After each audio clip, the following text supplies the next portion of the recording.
Inday, yun nga. Eh, Dario. Or Daddy.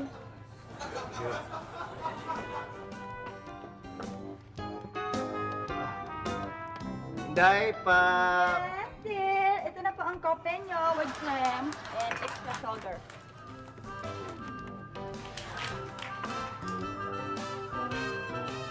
Ay, wala bang... Ay, sir, mayroon po. Sabi po ng sekretarya nyo, si Mr. Fernandez daw po, tatawag daw sa inyo ulit.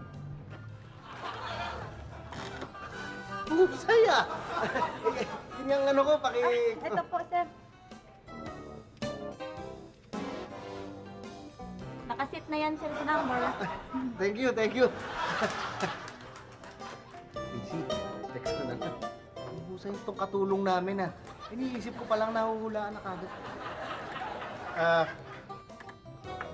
Inday, alam mo, masarap tong... Sir, alam ko masarap yan pagka may tinapay. Ito, oh, yan pang favorite ng Kita mo na.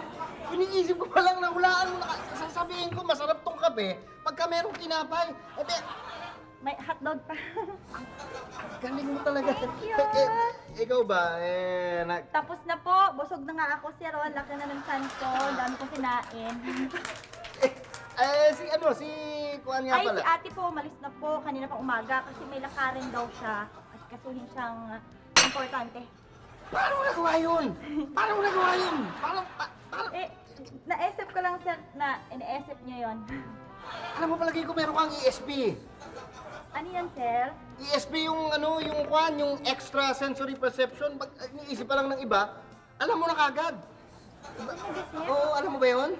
Alam mo yun? Basta, subukan natin. Sige. Asa na yung... Ito po, alam ko naman mahilig kayo manood ng news. Uy! Tamo... yung Kuan ko... Nako, sir. Nilenes ko na din po kanina. Tama ako! Tamo, meron ka, may ESP ka! Iniisip ko pa lang ang husay mo! Alam mo, napahanga mo ako, Inday, talaga. Ang galing mo talaga. Palagi ko